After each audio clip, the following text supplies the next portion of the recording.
I've got a lot of homework, so I'd better get going. Okay, go do it. I love you, babe. See you later.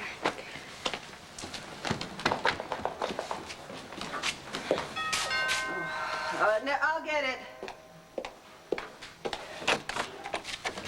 Don't even think about telling me not to come in.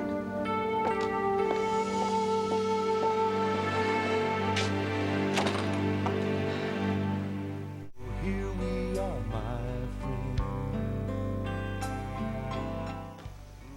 This is Joan London. And Morton Dean. Tomorrow, Yasser Arafat talks of peace. Then how to choose the credit card that makes sense and saves dollars. Plus Nick Nolte and bestseller John Updike tomorrow on Good Morning America. Coming up, Lois arrives at the Port Charles Hotel. Will she discover Ned's true identity? Stay tuned for General Hospital following an ABC News brief. Yes, that's why I love you so.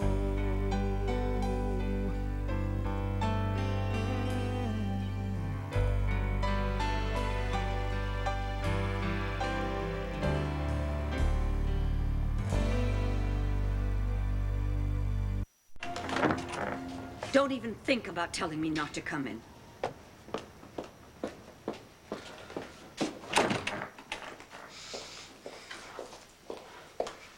How dare you? Dorian, this is my home.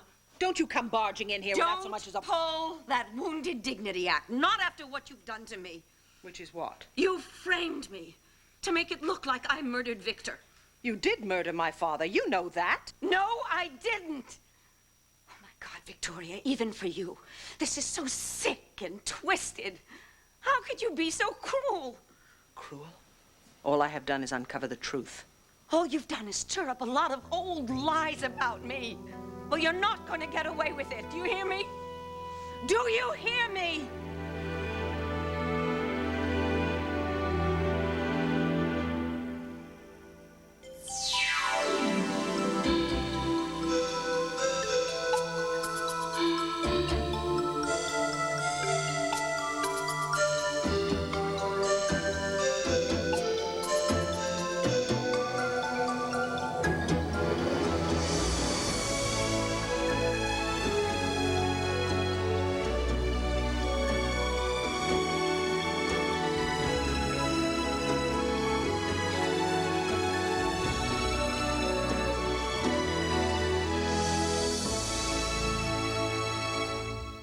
One life to live. I am not getting away with anything, Dorian. What I have done is to uncover the evidence that is going to put you where you belong. Oh, spare me. You've got nothing. We'll see about that, won't we? You murdered my father, and you have got away with it for 18 years. Well, it won't be long now. You are finally going to pay for what you did.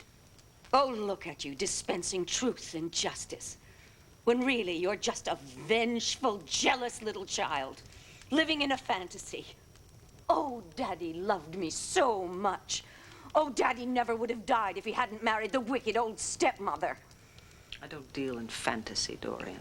I deal in fact. You want fact? Read your father's death certificate. He died of a stroke. I don't know what you pulled, what kind of stunt to get Hank Gannon to investigate me, but let me guarantee something. He will go running home with his tail between his legs because there's nothing about me to investigate. There's plenty of evidence. You know that, too. Circumstantial nonsense. The only thing that I'm guilty of is saving your father's life after his first heart attack. Yes. Because of me, he lived a lot longer than he would have. And you should be grateful to me. Grateful? For what? Because you took advantage of my father's poor health to worm your way into his life? You never cared for him. You were out for yourself. I fell in love with him. You fell in love with his money, Dorian. You got him to marry you, and when you could, you killed him so you could have it all to yourself. You just love this fantasy you've created, don't you? No, this is not my fantasy, Dorian. This is your fantasy. Look at you. The penthouse, the summer homes, the limousines, the expensive jewelry, the fur, everything bought and paid for with my father's money. You got exactly everything you always dreamed you would have. The dream is over. It's time to wake up now because you are going to prison. Viki, after all of these years, I finally figured out why you've carried on this pathetic vendetta against me. I'm surprised I didn't think of it sooner. I'm not. The idea of justice rarely, if ever, enters your brain. Justice has nothing to do with it. This has been about money right from the start. Excuse me? Yes.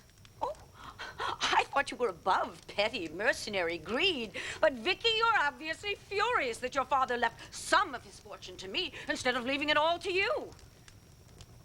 This is not about money. This is about you committing a murder and thinking you could get away with it. Well, you can't, Dorian. I'm going to see to it.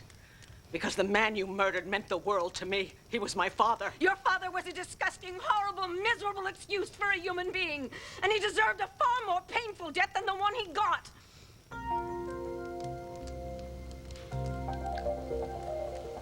What did you just say? Did you just actually admit that you murdered him?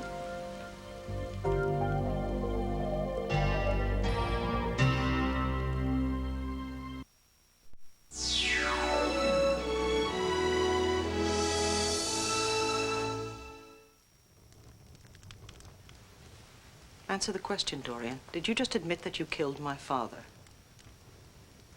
No, I didn't. I didn't. Now, how many times do I have to tell you? You just said... I know what I said. Stop trying to twist my words. There's nothing to twist. It sounded like a confession to me. Don't be ridiculous.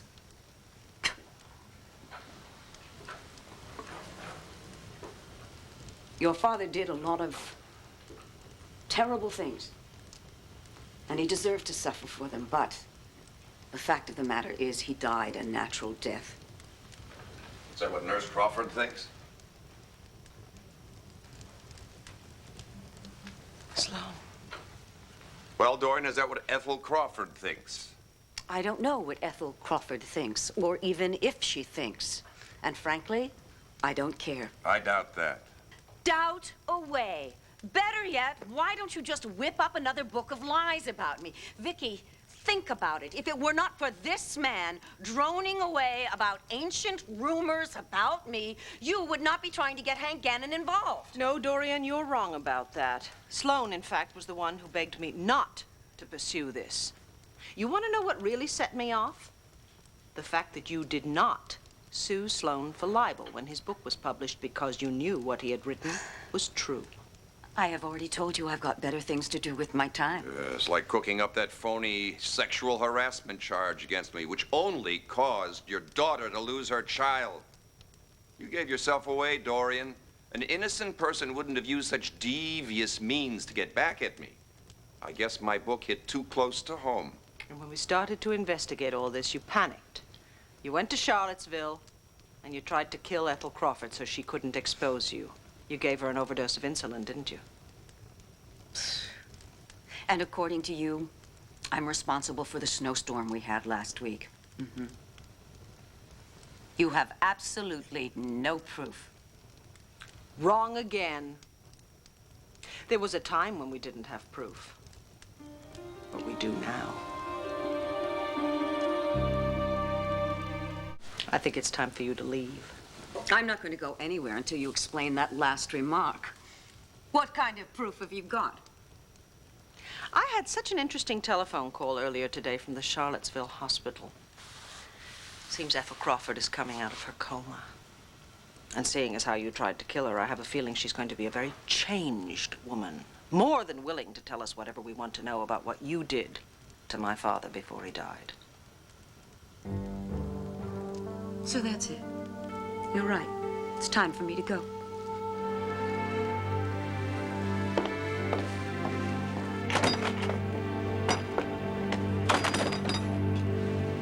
Is Crawford really about to regain consciousness? Oh, thank goodness. Oh, I hope the truth will finally come out now. I'm going to put a stop to this once and for all. I think it's time for you to leave. I'm not going to go anywhere until you explain that last remark. What kind of proof have you got? I had such an interesting telephone call earlier today from the Charlottesville hospital. Seems Ethel Crawford is coming out of her coma. And seeing as how you tried to kill her, I have a feeling she's going to be a very changed woman. More than willing to tell us whatever we want to know about what you did to my father before he died. So that's it. You're right. It's time for me to go.